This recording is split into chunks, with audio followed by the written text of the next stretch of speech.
You mentioned quickly that you didn't want to spend a lot on Gods Unchained, right? Has that mindset changed when you've been in the play to earn industry for a little while? And how do we kind of go about in the next 2 years making something that's accessible and also something where the founders can get value because they're charging $100, $200 an asset.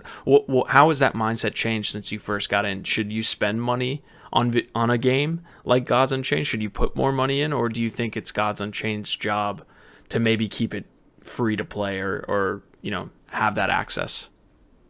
No, without referring to Gods Unchained or any other game, I think personally, or just in general, I think nobody should invest in every game. Like investing, if you want to invest in something and you invest a little bit in every game, then no, you're not gonna make it. Like so to say, like if you do it for investment purposes, don't put $100 here, $100 there, because that won't work. However, so like if I like a project and I really believe in it, I try to. And I mean, I'm not by any means a whale. Like I can't spend $100,000 on NFTs for a certain gaming project. But if I really believe in it, then I try to get as much in my budget as possible. And where is this going? I think a good play to earn game like needs investors, needs people who keep the economy going. So if you look at Axie, like it needs people breeding Axies, it needs people farming, etc. But it also needs farmers. It also needs. And it sounds very like, how can you say this without making it very capitalistic?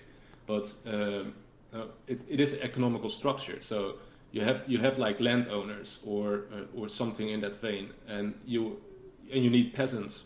That sounds very rude, and that's not how I mean it. But you need people who play the game because it's fun, and that's what's fundamentally still missing in many play to earn games. And I have good hopes that there will be various games out there that will challenge the AAA industry.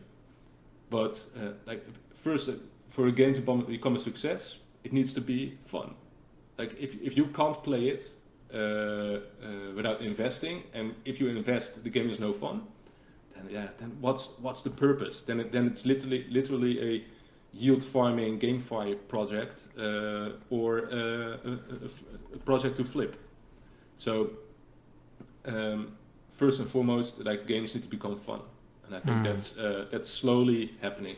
And Yeah, I was looking on my Twitter timeline this morning and just kind of doing the general morning scroll, and I got a lot of posts for some reason on like DeFi, and there were some charts from like Sushi and a couple other projects, and they just look absolutely abysmal. Not that the space as a whole right now doesn't look absolutely abysmal, but I think DeFi kind of mirrors what you're talking about, right? Because you don't have something that's necessarily engaging outside of like maybe 2 or 3 projects. So there's no stickiness to users. So they just move on, and the token price reflects the fact that they have no users after a certain amount of time, maybe after the yield dies. It has more to do with maybe the soul of the platform as opposed to the yield or what they're making.